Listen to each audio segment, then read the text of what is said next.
There seems to be no civility left in air travel. Is that right? The only place I think you can find a little bit is in the airport lounges. Okay. There's a modicum of civility. There's a lot of politeness. Yeah. Yeah. Sure. So on our last trip, I had gone to the restroom in the lounge. Uh-huh. There's like another, dozen guys in there and we're peeing. I couldn't believe how quiet it was. Like there were like 8 dudes in here and you could hear a pin drop. It was dead quiet. Wow. And I was like, wow. Like in my mind, I'm just thinking, wow, this is like a really civil group. Like everyone here is just being super, super civil. And so I'm in a stall and I'm peeing and I hear a guy let out a fart. And I immediately say, all right, boys, shots fired. Let him rip. And it was literally like 5 or 6 dudes laughed. You hear guys start farting. And I was like, everybody in here was literally holding in a fart, trying to maintain civility. And then one dude does a fart. I just had to like let the pressure out of the room. And it was so goddamn funny. Quiet, please. And the best part of the story to me, I then went back into the lounge, was sitting there with my kids, and this dude walked by and he was just kind of chuckling and pointed at me. And my wife's like, what did you do? 4, 3, 2.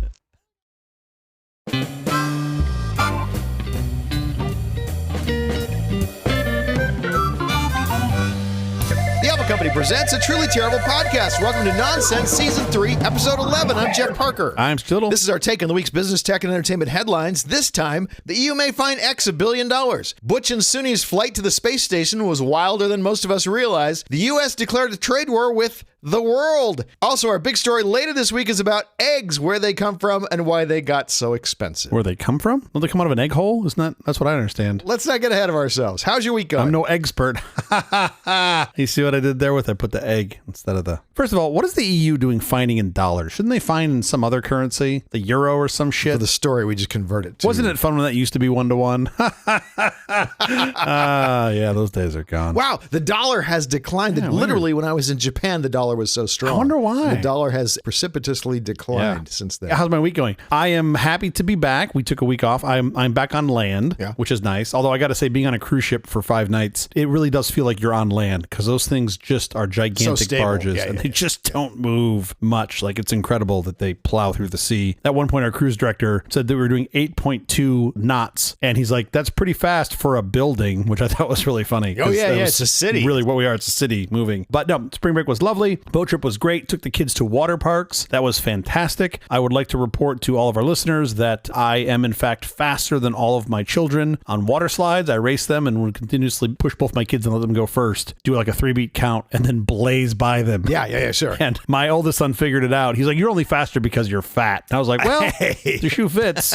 Other parents are looking at us. And I was like, he's right. Weight is your friend when it comes to gravity-based games. That was all lovely. We finished off our trip with a quick, brief tour of the Kennedy Space Center, which was awesome. I'll talk a little bit more about that later. Amazing. Got to see all sorts of cool rockets, and for a space science nerd that was a big fan of astronauts back in the space shuttle days, it was very cool to see. So we had a great time. Brought back the same number of kids that I took, which I think is the right thing to do. Always a goal. No one was sicker. We haven't had any norovirus or coronavirus or flu A through B strike us yet. Although we just sort of show up with some, but we're much better. We're happier and healthier and happy to be back. How about you? How was your week? I bought Amazon this week. All of it? All of it. You just call Jeff and like send it all over from one Jeff to another? Yeah, because of the tariffs. I literally went through and just went, what's everything we're going to need to replace in the next couple of years? Let's just pull it all forward and buy it all now. And I'll just warehouse it until I actually need it. I have an extra printer sitting next to me. I don't need an extra printer. But you got one now. Yeah, this one is nearing the end of its lifespan. It still works. It still works fine. I'm still going to use it up until it's used up. But the printer is here in case I have to replace it in the next couple of years. I bought it at 2025 pre-tariff prices because I promise you that printer, which says brother on it right there, came from other countries. Well, yeah, but now, see, here's the thing. Now you're going to get to make your own printer. You're not going to have to buy one. You're going to have the opportunity to make your own printer. I don't want to have to do that. You just buy a printer kit from somebody in Maryland and you just put together 1,286 pieces and you do can have a printer that does not work. It'll be great. Everything is like IKEA. That would be great. You had that little amorphous blob guy that shows you how to put it together, and he's like got some very small piece of electronics he's trying to show you to shove this into that. And there's like 3,000 pages. There's 3,000 pages. The kit's $1,200. The manual's another $600 just because it's printed, of course. The other thing going on this week, I like big bats and I cannot lie. That's not how the song goes. Have you followed the Yankees? I've been on a fucking boat for 5 nights. I haven't followed anything. You didn't follow any like baseball news or anything? I heard about some sort of torpedo bat. Yeah, I started reading the story and the baseball. I fell asleep. The Yankees made MLB history with 17 17 home runs Sure. hit in 4 games. That's an enormous amount of home runs for them to hit in 4 games. So how are they cheating? Is it the drugs again? Are we back to the drugs? By the way, it's not even all torpedo bats. Okay. Because Aaron Judd wasn't using a torpedo bat, and he hit 4 home runs. So it's the drugs. He became the first player to hit 4 home runs in the first 3 games of a season. Wow. In Yankee history. A lot of home runs. Yeah. That must be awesome. Them just coming off that high of winning the World Series. Oh, wait. I'm being very careful here to not disparage the Yankees. I think they're quite a really talented team. I don't want to disparage the Yankees, to be honest. I want to disparage the Yankee fans. That's really who I want to disparage. Specifically the Yankee fans. I got no beef with the Yankees themselves as an organization. Maybe a little bit, but not much. Most of the Yankee fans I find are assholes. That's been my experience. Let's get to our headlines, because I don't want to react to that at all. Yep, I'm definitely not a marked man now. EU may make an example of X by issuing a $1 billion fine to Musk's social network. This is always all about the check marks. The blue check marks that used to mean something and now just mean that you pay X. I think that's all that really means. Yeah. I do wonder if X, Twitter, whatever the fuck we're calling it now, if they just changed the name from the check mark from verified to just paid. Like, what if you just changed the name? Then they wouldn't get the fine, because the problem is that they didn't change the name. They didn't change the name. Yeah, they still call it verified by X or whatever. This is kind of bananas to me. When they made the change of the verification process, shortly after Musk bought this thing, I knew then, I was like, well, this now doesn't matter. It doesn't mean anything. Like, I feel like anyone who can put together 3 thoughts would understand that that's the case. And I think the EU is just saying, well, you should do what it says on the tin, and it just doesn't. Right. And that seems to be their biggest complaint. It's like full self-driving. It's mislabeled. You've now got this thing mislabeled. Yeah, it doesn't actually do any one part of that. Right. It doesn't do it full. It doesn't do it by itself, and it doesn't drive. It's like occasional steering. That should be the name. But I mean, in this case, it's not verified. No one actually did any verification. The more accurate name the EU wants is occasional steering and stopping. I think is the name they're going for. The OSSD is what they're hoping for. Sometimes in a good direction, sometimes not as much. Yeah, just occasionally. Every now and again it works. But the one thing you know for sure is it's always going to disengage seconds before a crash. That's the one thing you know for sure. Sure. It's really it good wants at doing no that. responsibility. Yeah, of course not. I wasn't engaged. It's not even seconds. Sometimes it's just literally a second. Yeah, okay. Well, milliseconds, plural. There See? you go. 1,000 milliseconds. That sounds longer than 1 second. This $1 billion fine will be cross-collateralized with his other privately held businesses, because he privately holds these businesses. So if he doesn't pay it through X, they'll get it from somewhere else. So this is somewhat interesting to me. First of all, they have not levied $1 billion fine. There's a rumor potential it could be $1 billion fine Pending. Yeah. But they're saying, well, because X is a privately held business, we could consider other privately held businesses by Elon in calculating this fine.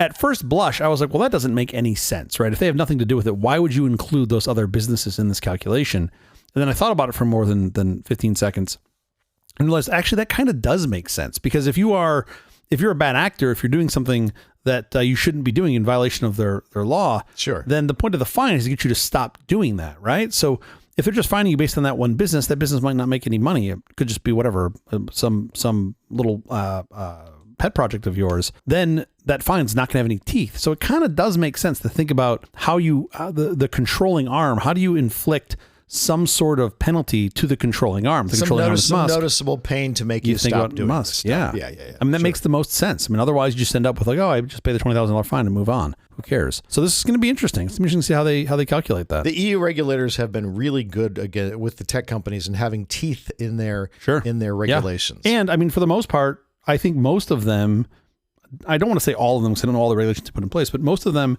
are generally net positive for the consumer and generally not 100% net positive for the citizens. I'm embarrassed the U.S. can't do the same thing. Oh, and so we can't. We totally could. We just don't. We just choose not to. Because of the way our officials are elected, and there's money in politics, and you want Elon's money to help you get elected. So yeah, well, I think that particular point goes a lot farther than Elon. You got plenty of other companies that are no, of course. You want Google's money to get elected. You want Meta's money to get elected. It's all true. But I mean, the problem is money in politics. Now, what else is interesting about this? So this is in violation of the Digital Services Act, which has already been. They're just talking about the fine now, right? The judgment's already been made. Mm-hmm. There is more on the horizon, though, for X, for Twitter, which is a separate investigation by the EU around not the blue check mark, but X's general handoff approach to policing user-generated content. Yes.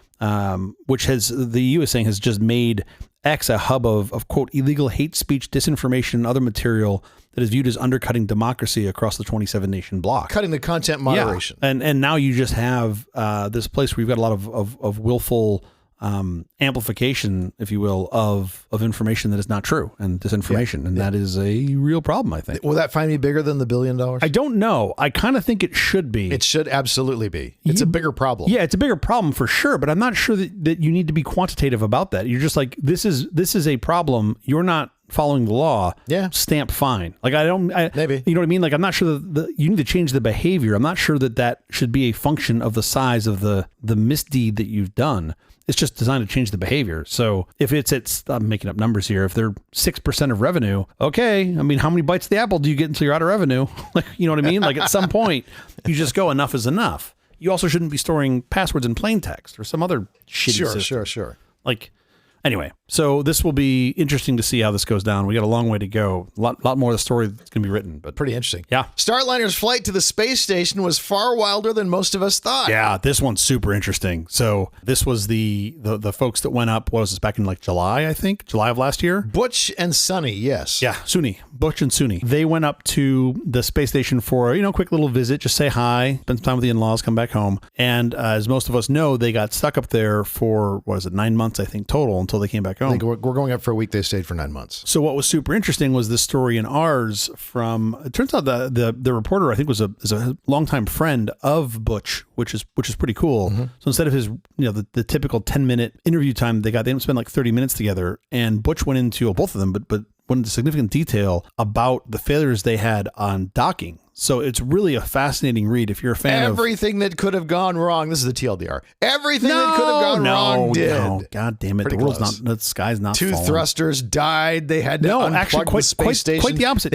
He starts the story out by saying that typically when you're thrown into orbit, you're always off by a little bit. Yeah, of course. And he's like, every time, and Butch is one of only 2 remaining active astronauts that actually flew on shuttle missions. Yeah. So he's like, every single time I've gone to orbit, there's always had to be some correction that you've had to make, right? Not a lot, but it's in the window. Thank goodness this was the guy that was piloting this thing, because he's one of 2 last remaining guys who know how to do this. Well, that's the real takeaway. It's like the guys that still have the skill, drawing as opposed to CAD. Like, they still know how to do things with pen and paper. Sure. But he said that the initial trajectory was the best he's ever seen. It was dead on the whole time.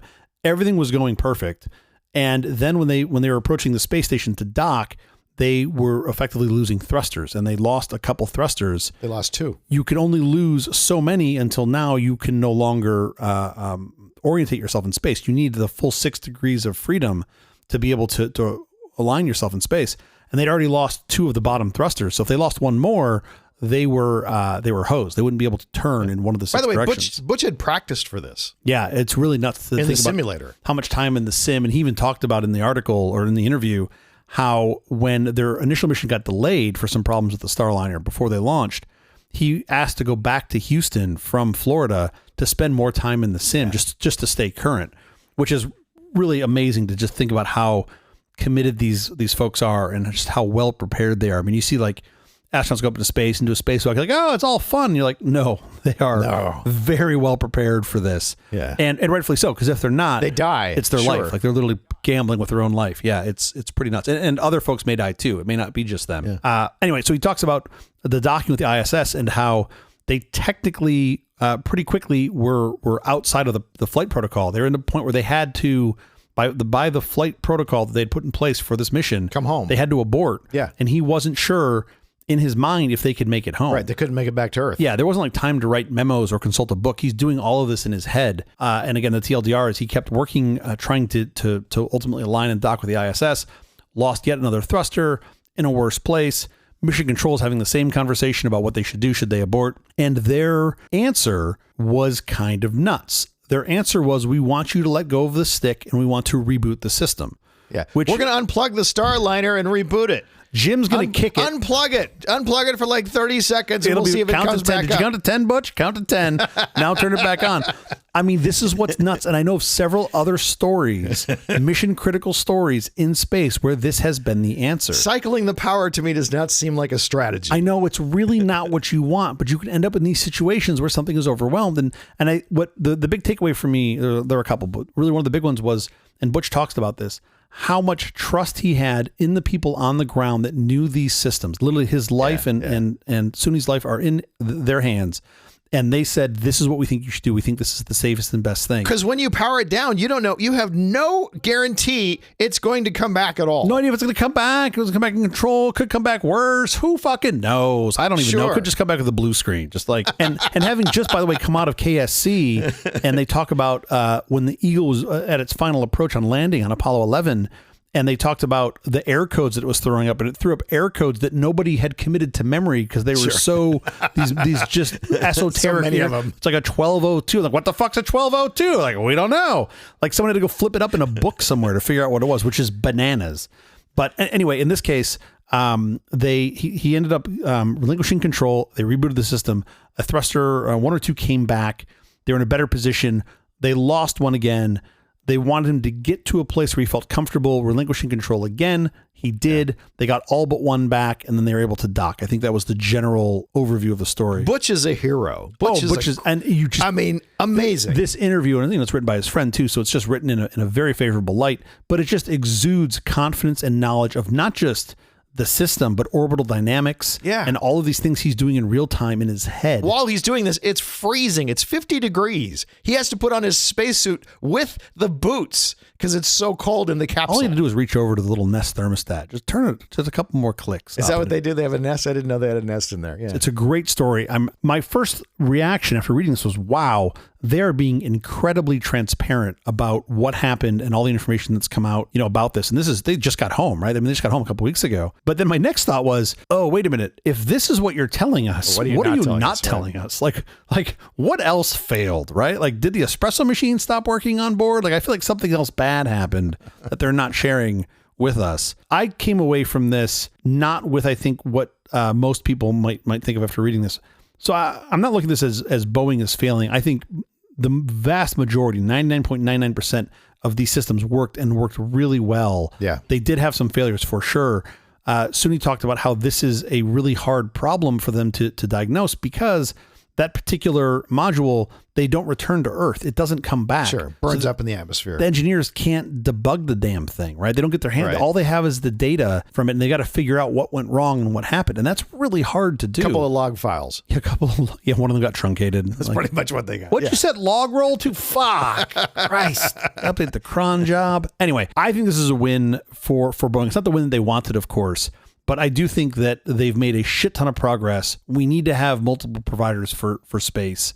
And for sure. I do suspect that the culture that's driving this part of Boeing is different than the culture that's driving manufacture of airplanes. Yeah. The aviation, the commercial aviation side. So I'm actually optimistic about this. I think they've got, a hard road to hoe ahead of them still as a company. But I'm optimistic about their space program. I really do hope it continues and they can sort through this. We just declared a trade war with the world. Like you and I? Like you and I did. It was just the two of us. You would think that wouldn't get much news. The U.S. just declared a trade war with the world. Is that better? It's better. I don't have any thoughts on this. Do you? I didn't. Has this been in the news? I haven't seen anything about this. No one's mentioned anything about it to me. I mean, my read on this is really simple. It truly is. Not to continue to be silly here. This is just the absolute best way to get everyone on the planet who means anything to anything. Anybody who's got any power to have to come kiss the ring. Like, this is just all of the black powder that we have, save nuclear weapons, I guess. So damn near all the black powder we have, and just forcing everyone to come and say whatever they want to say, right? Like whatever groveling. Kiss Trump's ring is what you're saying. Yeah, whatever ring kissing you need to say. And then, okay, well, you guys aren't so bad. We should knock down your tariff. I'm not sure the ring kissing is a good idea in any way, shape, or form. You do not want to couch. Well, of course. But you also have to get everybody to agree. None of us are going to couch out to bullies, right? Like, otherwise, you have the same problem you have with the law firms. Once one law firm caves, everybody caves because they're not unified. Yeah. This isn't the part about this story, though, that really made me sort of shake my head, because most of this isn't a surprise to me. The part that made me shake my head was when folks reverse engineered, and I use that term in quotes, the formula, how they calculated the formula for the tariffs. When I saw that, I was like, wow, we've really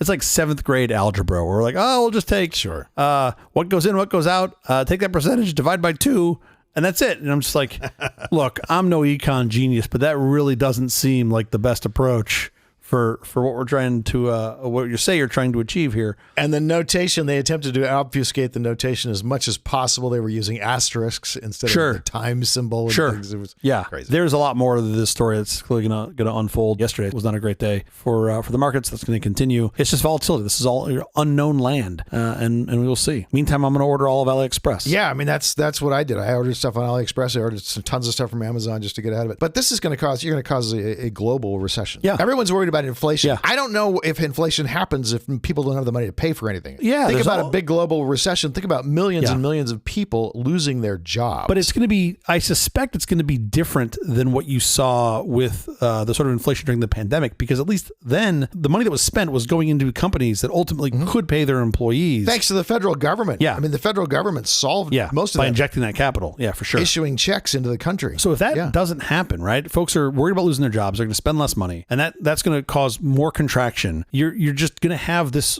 I think, what do you call it, currency velocity, right? That's just going to slow down. You're going to have less money being spent. Right. Currency velocity slows. It's exactly the problem. That's going to be bad for everyone. There aren't going to be winners in that. A lot of folks are on the talking point of, well, we got to bring manufacturing back. I've questioned this for 20 years. You don't want manufacturing. What manufacturing is it that you really want to bring back? Right. Dave Chappelle said it best most recently, where he's like, I want to wear Nikes. I don't want to make them. Sure. And I really think, like, if you walk through Walmart, please, folks, tell me which things in Walmart it is that you really want to make. What are the things that you want to be making in Walmart? Do you want to bring textile manufacturing back here? Your shirts are going to cost 5x what they cost now. Yeah. Like, is that really what you want? You can 100% make an iPhone in Indiana. It'll cost $5,000. Is that what you want? Well, backtrack a second. It takes 87 countries to make the iPhone. All those phones have parts from all over the world, and you have to get them from those parts of the world because that's where those parts come from. Well, you could. You don't have much option. You could absolutely make all of those things here, right? It's possible. It might take 15 years to build up the factories. Rare earth metals and things that you have to get. All right, you do have to get those good from. Point. Yeah. You can't get those from here. Good point. You brought up Apple. Yeah. Apple has reportedly flew in 5 plane loads of iPhones. I love this part. Yeah. To dodge the Trump tariff. Yeah. They did what I did, only they did it on a much larger scale. Well, I haven't gotten my stuff yet. I was going to say, you haven't got all your shit yet. Let's wait and see. Equal. I'll come over tomorrow and see how much shit's on your doorstep. But think about that, 5 plane loads of iPhones that they just brought them forward. They're going to sell them. Yeah, of course. That's probably 2 or 3 months worth of supply that will dodge tariffs. If that, who knows? What I think is kind of fascinating about this, and again, there's a lot more of the story that's going to be told in the coming days and weeks. You look at something like Apple, where Apple has a lot of things that are not written in stone, that are just sort of happened. Like, for example, we can pretty much set our watch, our Apple Watch, if you will, to an iPhone release every September. Sure. Right? This has been the case since damn near the beginning of the iPhone release. All phone companies. It's going to be a 4th quarter release. We're going to make a big deal so we can sell it for Christmas. And pretty much sell more phones, more functionality, yada, yada, yada. I could see something like this slowing that down. This could be enough of a macro effect where you go, you know what? People aren't buying. We're not in a hurry. Let's see if time changes on this, and we're not going to release a phone in September. Maybe it's December. Maybe it's February. Who knows? Probably everyone in that chain is losing. There's nobody in that chain that's really winning by slowing that down. I don't know if it slows down the release of the phone.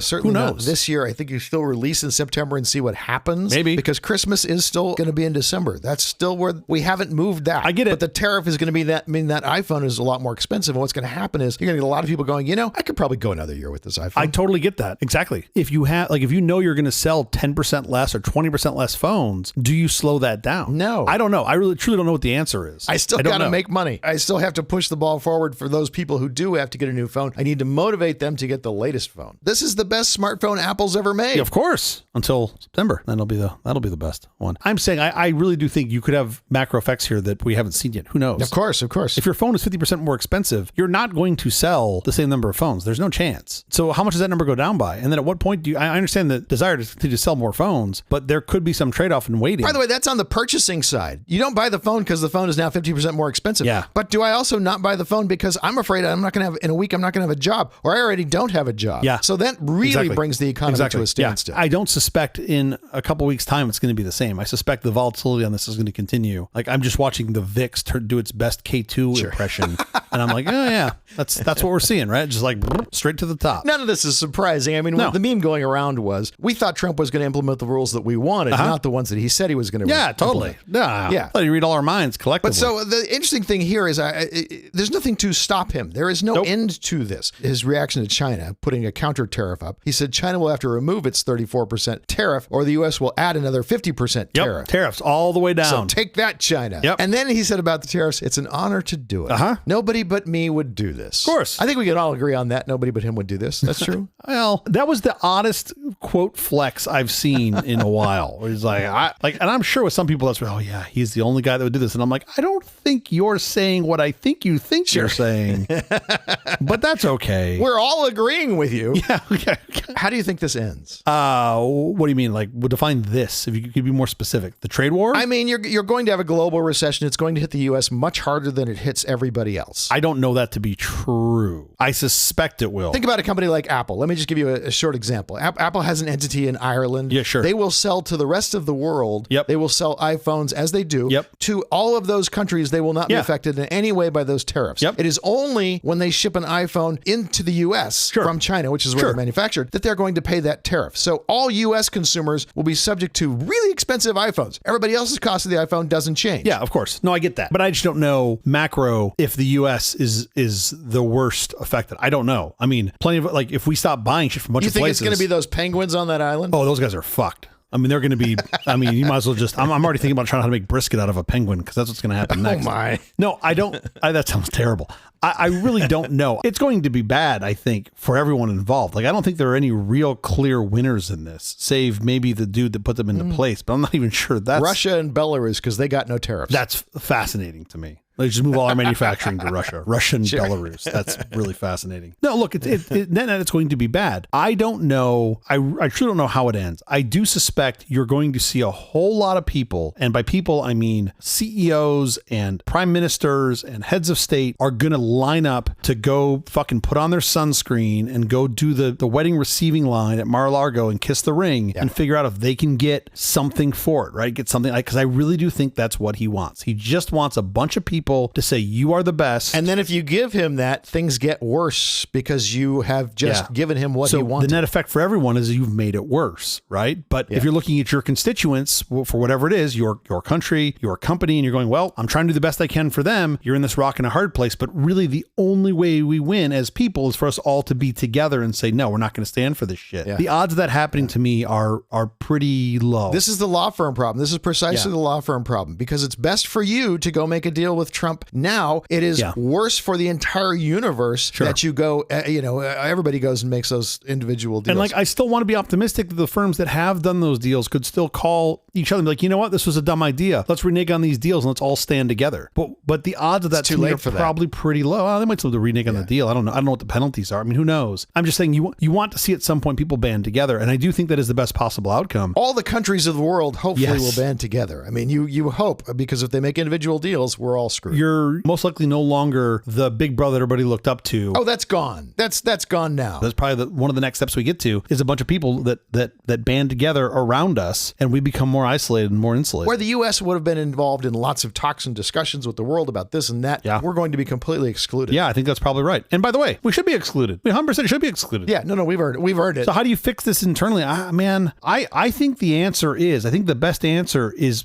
probably something to do with like reading. Like I really feel like if folks would care enough to look into these, even just a couple of feet, you don't have to get 20,000 leagues underneath them and be an expert, but just sort of question a little bit of what's going on, become a little bit educated, then you'll make decisions that won't allow this to happen. And if you don't fix that problem, that's fine in the future, but how do you get out of the situation we're stuck in right now? You need 141 Republicans or we're stuck in this situation forever. So Congress has to, rise to the occasion. It is their job to determine who gets tariffs and who doesn't. And you need you'll need a 2/3 majority of Congress and the Senate, right, to override the presidential veto that's going to come when you try to get rid of the tariffs. I mean, that's procedurally probably how it happens is you get someone, and I'm certainly no scholar on this, but you get Congress passes some set of bills that says X, Y, and Z needs to happen. Trump vetoes it. And now in order to overturn that veto, you need a 2/3 majority. Yeah. Good fucking luck. I mean, good luck getting 2/3. 535 members of Congress, 2/3 of that would be like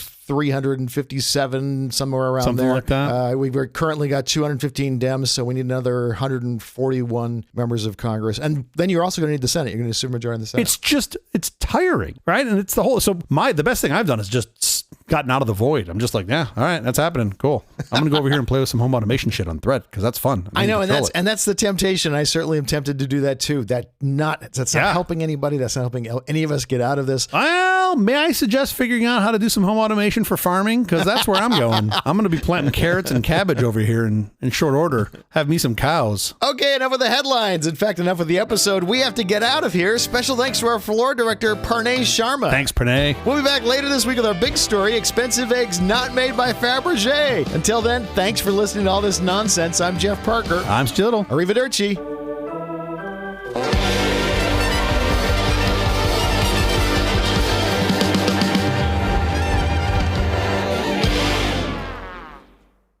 Hey, Jeff, when you Yes. purchased your Mac 2CI, you did not get maximum performance. You know that, right? I didn't buy a Mac 2CI, but sure.